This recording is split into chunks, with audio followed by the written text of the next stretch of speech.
Hello, I'm Catherine O'Brien at happywithbaby.com, and I'm here today with Jo Muirhead, a career-loving mom who didn't expect motherhood to be this way. So I'm excited that she's here today because she actually participated and wrote a blog for me last year, which was amazing, and I got amazing feedback for it. So you should see the link below to look at that. But that was such a great post that you shared, Jo. So I'm excited to talk to you today, and I'm excited for you to share your motherhood story with everybody. So let's start out with an easy question. Well, sometimes it's easy. Mm-hmm. What is your relationship status? What's your relationship status now? Where are you at, and how many children do you have? What's your special family makeup? Oh, okay. It does feel like special family makeup. So I'm married again, and I'm married for the second time. So I'm now married to John, who is not my son's father. And we've been married for 6 years, so that's pretty cool. And my son was 10 when we got married, and he's now 16. So I have one child. John has 3 adult children. So different way of doing family. Feels different. Right. It's not at all what I expected when I was in my 20s. Well, and I think that's like so many. I feel like there isn't like there's no normal family, right? We all have special makeups that make our family special, you know? So here's my question, and I feel like I know you'll have a lot to say about this. But how do you balance, right? Balance is an interesting word, and I know you have a lot to say about that. So that's why I'm kind of excited to ask you this. But how do you balance being a mom, working, and then your relationship roles? Oh, God. Okay. So, I do have a lot to say about this. So I think I've been in the pursuit of balance ever since I was about 12. Not being a particularly balanced personality, I'm a very much an all or nothing person. If in the old scale of things, I'm your very typical type A, overachieving, lots of things going on at once. I will often state my opinions as though they're facts and expect everybody to agree with me. So it just the way I'm gifted and the way I'm wired doesn't lend itself to balance. If balance means everything is equal and has a proportion of my time and energy. So what I've actually learned works better for me is to learn about my energy, learn about when I'm at my best, and making sure that my son and my husband and my relationship and my work, because I'm very passionate about my work, that they have the best of me at that time. I think for years, especially when I was single mum, I was working 60, 70-hour weeks. I was commuting a long way. Anthony, my son, was in daycare from 7 till 7 on the days he was with me. He hasn't lived with me full time since he was 2 because we chose to do shared care that way. So I was working so hard, and then the weekends I would usually have a migraine, and he learnt that work made mummy sick. So it wasn't until I got into this new relationship that I went, I haven't got anything to give. And I really had to go on this really uncomfortable exploration of what's balance mean for me. What I prefer to think about it as being well integrated. So I have this much energy in a day, and all of these things need to have my energy and attention, and I want to make sure that they get my energy and attention. So there are some days when I have to call it quits at 5 o'clock in the afternoon and say no more work because I'm cooking dinner, and then making sure that I've got enough time after dinner to relate, because that's kind of how we do relationship here, because everyone's a bit busy. 16-year-old is different to 6, just putting it out there. Right. But sometimes more needy. Is what I've heard anyways. The needs, but it's actually quite nice, because I think you build relationships with your teenage children, whereas you assume them as much younger children. So I know for me, it's like I look forward to Anthony coming home from work or from school or from wherever he's been, and it's kind of expected that we talk about what you've been doing today and what's been going on for you today. So instead of just the taxi mum questions, can you take me here, can you take me there, I often get questions like, so what did you do that was worthwhile for you today, mum? And did you help anybody today? And what's going on with that project that you've got happening? So you don't have those conversations with 6-year-olds. Right. That's cool. But with a 16 going 17-year-old, you can. And I just enjoy it. I really do. I must admit, I didn't do the whole newborn thing very well. I didn't like that. But that's okay, right? Every stage isn't for everybody. Okay, so here's the I am happy to be pregnant, give birth, but I'll have them when they're 3. Yeah. You're not the first person that I've heard say that by any means. So, cool. Okay, so the next question is, most moms I speak to say there are moments when they're ready to throw in the towel. Can you describe a time when you felt this way and how you got through it? Yeah, I can think of a couple of incidents where I wanted to throw in the towel. Anthony wasn't a tantrumy kid. His family life got disrupted at quite a young age. He actually doesn't remember his father and I and him all living together. So he was just around 2 when we separated. But I remember I was on my own and he was just not having a good day, and I didn't understand that he wasn't having a good day, and he was tantrumy. We would call it a tantrum. He was screaming and banging his fists, and he's just not like, he would have been 4 maybe. Yeah. And I ended up locking him in his bedroom because I'm like, I'm going to hurt you or hurt myself, or somebody's going to get hurt, because I don't know what this is, and all there is this emotion. So I kind of had to put this door between us as a bit of a protection. It only ever happened once, and it just gave me some, I guess, an opportunity. I sat by the door because I could hear my son distressed, and I just didn't know what to do. Yeah. And that was hard because I didn't know who to talk to. I certainly couldn't talk to his father about it. That's where I'm crap. I'm horrible. I'm awful. I don't deserve this great little person in my life. Oh my God, no one. And then, you spiral out of control there. And I think that for me was, because when the separation with his father wasn't easy for any of us. It was unexpected by his dad, and it was the best thing that could have happened. But I think I was being accused of being such a poor mother and a poor role model. There was discussion that I was unfit because I had a history of postnatal depression. And I think around that time, it was, for me, it was like, well, obviously I'm not good enough. I can't do this. Yeah. So maybe my son needs to be elsewhere. Maybe someone else should care for him. Maybe I'm not cut out for this thing called motherhood. And that was probably throwing in the towel. How did I get through it? I think the inherent belief, I knew that the relationship I had with Anthony's father was bad, and it was bad for everyone. It was bad for me, it was bad for Dad, and it was bad for Anthony. And I didn't want him growing up thinking that the way his father and I related was love.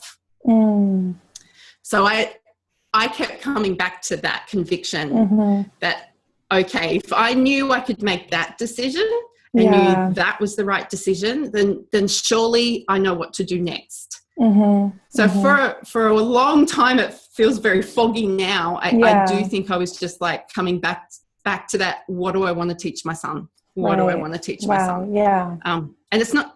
Yeah. Okay. That made sense to you. Good. Yeah. No, I think that's, sometimes it is like one thing, right? Like we can do one thing different, because I think it can be overwhelming when you look at everything. Yeah, and oh my God, the comparisonitis thing, that's recently come up for me again. So that, I don't think anyone's immune to that. I hadn't had it for years. But you see all these other people who look like they've got it together. Yeah. Seriously, I never felt like, I remember taking Anthony to his daycarer with nothing but a nappy on and just went, deal with it, and walked away. That wasn't a good morning, obviously. Right. But you see all these other people, and everybody's dressed and pressed and hair's done and makeup's done, and the house is obviously immaculate, and you never run out of fuel, and there's always really nutritious food in the fridge, and no one ever eats junk food ever. It's like I can't live up to that. That isn't Yeah. me. A lot of us can't live up to that. We all have our gifts. We all have our unique gifts, right? And sometimes that's not where it lies. Yeah. Yeah. So what do you do when you feel overwhelmed, overstretched, or less than? To be honest, I escape by going to sleep. Yeah. And then then you wake up feeling like, okay, now I can like do this. Like I needed a break, a timeout. Yeah. Yeah. Yeah, and it's usually I needed a timeout from all of the emotional stimulation. Mm-hmm. So my thoughts are usually racing. I'm usually fatigued when I get to that point anyway. I'm overstretched. So I find just sometimes it's 20 minutes, sometimes it's 3 hours. It's just a matter of interrupting that cycle for myself. Because I know in previous incarnations of this life, overwhelm would mean I'd go for a run or I'd go and do a boot camp or which was great for the happy endorphins in my head, but it really didn't help. All it did was made me kind of pursue more, do more, pursue more, do more. And I needed to break that cycle. That's not healthy for me. Yeah. Yeah. Well, that's good that you could recognize that. So, okay. So you were kind of started talking about this, but my next question is, I've had parents tell me one of the hardest things about being a parent is the comparisons and judgments from other parents. Yeah. So how do you cope with that? It's all in my head. Yeah. It's all in my head. Mm-hmm. So, I mean, I guess I caught the comparisons when I chose to leave my marriage. So, you know, good Christian girls don't do that. I got that the whole time. I lived in a fairly small community, and my mother-in-law's friends would change the side of the road they walked on to avoid me. So that, you know, it was fairly in your face, ugly stuff. Yeah. Back when Anthony was really little, social media was only just starting out. So I don't think I had as much in my face as what I think new mums have to put up with today and need to learn to filter out.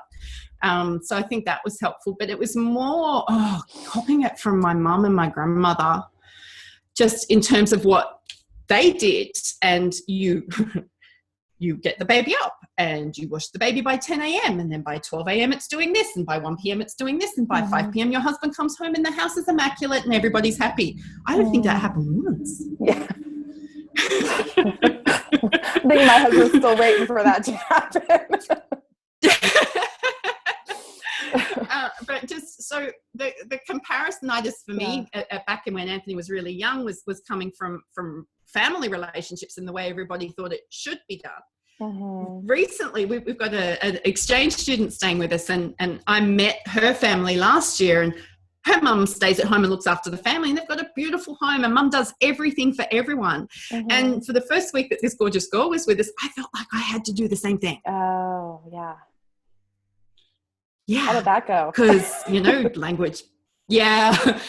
Not so good. I don't think I slept because I was so wired, because I didn't change anything in my, like, I didn't give anything away. I just did more. Yeah. So I did all the meal prep, all the food prep, all of the washing, so I was just like, yeah, that lasted a week.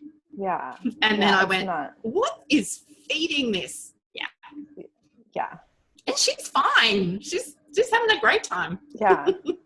Yeah, silly. So in my head. Right. It is. I think a lot of it is in our head, what we think other people might be thinking. In fact, I was talking to a mom the other day, and all of a sudden she's explaining away the way her child was dressed. And I didn't even think anything. And I thought, oh, I remember doing that. Or I know I do that sometimes even still, whereas like, I think other people are going to think a certain thing about how my kid is acting or how they're, you know, that all of a sudden you're like, oh, well, they didn't get much sleep last night because like they don't normally act like this. It's like most of the time people probably are not, because I wasn't thinking anything about how her baby was dressed, you know? So, but I found it interesting. But I know we do that, and I know I do that. I know other people do that. So, but I think a lot of it is in our head. Okay, so what do you feel is your greatest personal struggle with your experience of motherhood? And I guess maybe you shared some of that already, but I don't know if there's... Yeah, expectations. Okay. I think is everybody's what I perceived everyone's expectations of me to be, what I thought my expectations. I had really high expectations of being a mum. I thought I was going to have 3 children, a white picket fence, and a master's degree by the time I was 30. Instead, I had 1 child, a divorce, and a property settlement. So, and I lasted 6 weeks in academia. I just did not cope well with that. So it was just like whole redefining of myself. Right. Yeah. So I think the biggest struggle, I mean, the depression doesn't help. Just put it out there. And not knowing, motherhood is hard. It's a beautiful gift, but it's hard. Having a depression when you don't know the gift of motherhood without it, it's just this, like the black coat that I talked about in my blog post. And that's not the reason why I chose not to have more children. I just chose to have not to have more children because I don't want to have more children. I'm not scared of the depression or anything, but I just think that that whole blackness and the scales that feel like they're in front of your eyes and just feel like you're moving through mud every day. Everything becomes difficult. And then all these expectations that your child is fed and your child is bathed and it's bathed at this time and it's wearing these clothes and it has this immunization and it's made these milestone gains and your husband is happy and there's wine uncorked on the table. The best advice I ever got was, if you and your baby are fed today, then you've done a good thing. Yeah. Our basic needs, right? Yeah. Yeah, that was it. And once I started to believe that was okay, things got a little easier. Depression didn't lift, but it was like the functional task that's all I needed to do today. It actually made things harder in that marriage, but it worked for me. Yeah. Yeah. I could see that happening. So what's something that has surprised you about being a mom? Maybe something you didn't realize you'd enjoy, or something you didn't know kids did, something you didn't know could bring you so much joy. Well, something that totally surprises you is they become a little mirror. Yeah. Well, so the first thing is, little people are mirrors of you. So don't be surprised when you're listening or watching your child and you're going, oh, that's me. So it's like they'll point their finger at you or something and you'll go, holy crap, don't do me to me. Like that's not fun. I know. It's like, wow, is that what I look like? That's a horrible I don't know face. where they learned that. Yeah. But for me, the most surprising thing is, like many parents of teenagers, I was told that it gets tough and it gets hard and it gets awkward and it gets weird. I haven't experienced any of that. I feel like I fall in love with my son every week again. I'm amazed at the young man he is becoming and wants to be. I'm excited by his future and the way he has built an incredible relationship with his dad that doesn't rely on his dad and I getting on. His dad and I function okay and we respect each other now, but he's grown into, this is my dad and how I relate to my dad, and this is my mum and this is how I relate to my mum, and if I need them both to do something, then I orchestrate that and they will help me with that. And I think that's been a real pleasure. He's not a secretive kid. We've really worked. So my husband and I, John and I now, which is Anthony's stepdad, we've always had to rely on Anthony being honest with us because we can't control everything, and we not that.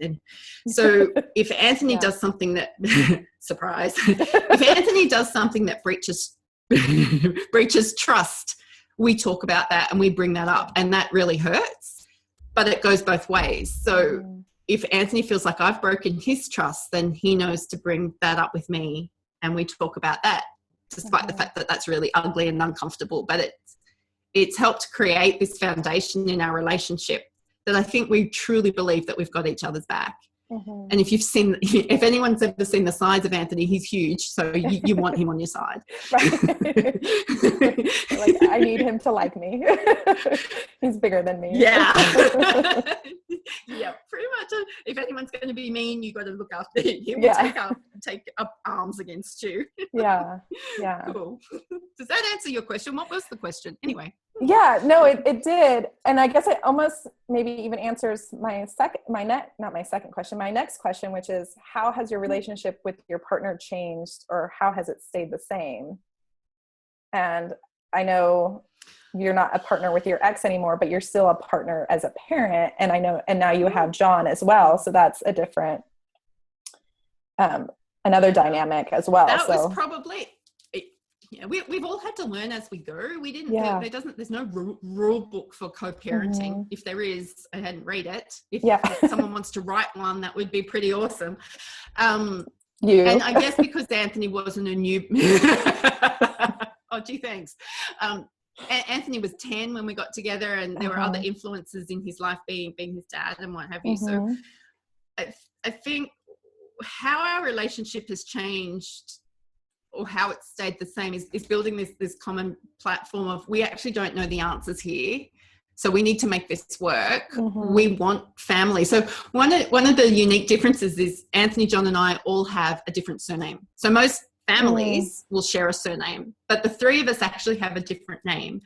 And for me, once I realized that was a unique thing that made us powerful. So we actually choose to be in this family, guys. And there's no obligation here. No one has to be here. And I think that for us was a real breaking open of, hey, I choose you. I choose to have you in my life. I choose that you are my family. And that was really empowering for me, because I don't have to earn anything or perform. Right. I could let go of all of that needing to perform in the family unit, or be the person that made it all happen, because I took that on for years. Yeah. Yay. Yay, mummy guilt. Yeah. So I think, and that's allowed my relationship with John to grow deeper and more meaningful. So we now have conscious conversations about his grandchildren and how we want them in our life, and his children and how we want to have them in our life, and other people's children. So we're hosting an exchange student. So I guess for us, this whole being parents or quasi-parents is now, it's actually a choice. We actually make the choice to do it. Yeah. Oh, that's I hadn't realized that until I was preparing for this interview. So that was quite profound. Thank you. Yeah, that is. Yeah. So how has your relationship with friends and your family and other support systems changed, or how has it stayed the same? And I guess it's probably changed a lot over the 16 years. Yeah, it has. It has changed. So I have a couple of close friends that have stuck, that stick by you. I think everybody's got those ones that you learn to trust. You've got the ones that come and go for seasons. I think I had to learn the ones that were seasons and be okay with that. Yeah. For me, because of my conviction about I had done the right thing, that helped my family kind of get over what they perceived to be the shock of, oh my God, there's a divorce in the family, and good Christian girls don't do that. So just, this is the best thing for Anthony, and everybody seemed to be very concerned about what was going to happen for Anthony and what was going to be going on for Anthony. And so once I could assure them, and they could see that actually his life isn't going to be that interrupted, and his father has got 80% custody because his father is best positioned to look after him, and his father wants to do this. So, and that's when it was like, but you're the mom, and shouldn't you be doing this, and blah, blah, blah. And I'm like, well, okay, I can't win. Yeah. So we ain't living together. So let's look at our options. Right. Having people in your world who don't add anything to you, well, they're sucking things from you. So we actually get to choose who we have in our life. Yeah. We do. Yeah. Good. What is the greatest lesson you've learned as a mom? I am the best mum for Anthony. Oh, yeah. Yeah, I'm just the best. True. I'm the best mum for him. Yeah. There's no one could be a better mum for him than me. Absolutely. That's it. That's all. That's my gift. Yes. Awesome. I love that. Do you have a favorite quote that inspires you as a mom? Yes. Okay. Do you want to share it? I will. it's I can do all things through the one who strengthens me. And it's a biblical quote. And if anyone needs the reference for it, we can put that in the show notes. But I can do all things through the one who strengthens me. So that just makes me go, okay, I'm not in this alone. Yes. Okay. Yeah. Excellent. Absolutely. Yeah. Absolutely. Even if you don't have that religious background, like I think that's true. Like we're not in this alone. Like there's support, there's people around, you know, a higher power, whatever. Okay. How about a favorite song that inspires you as a mom? Show my nerd. So it's actually Superwoman by Alicia Keys. Oh, I love that. Yeah, cool. Yeah. So I can't sing like her, and I certainly can't hold notes like her. But gee whiz, when that goes on in the car and I'm by myself, look out! I'm belting that out. Yeah. So, and here's a question that it's been recently added to my Momma Interviews questions that I ask because I think it's kind of fun. But is there you can't live without it gadget or a product that has made mom life easier or better for you? I love the gadgets. Anything awesome? So in terms of making mum life better for me, I'm a bit scared to reveal this. I had to schedule everything. So when Anthony wasn't with me during the week, I would forget to communicate with him. Yeah, I know, awful mother of the year. So I actually would put an alarm in my phone, 7 p.m., call Anthony. And even if it was only for 30 seconds where it was, yep, fine, yep, I'm fine, Mum. Yeah, and that which was is the a end. typical phone It was conversation. just some way of, well, it was for a while. It just helped me to know that I had connected with him and that he had connected with me. And then, you know, as smartphones came along, we turned it into text messages and, you know, FaceTiming and things like that. So for me, if it's not in my schedule, it doesn't get done. So I don't have any other magic gadget apart from I had to schedule when to remind myself to call my son. But I think like I tell parents that all the time. It's like you have to schedule the meeting with your partner to make sure you're looking at each other's calendars, or you have to schedule in the date nights. Because I think when you have kids and you've got stuff you're doing, your partner has stuff they're doing, your kids have stuff they're doing, even from young ages, it's like these things aren't going to get done, I think, unless you oftentimes like put them in the schedule. So I think that's a really good one. Mm-hmm. All right. So final question. I'm good. Final question. What's one piece of advice you'd like to give other moms?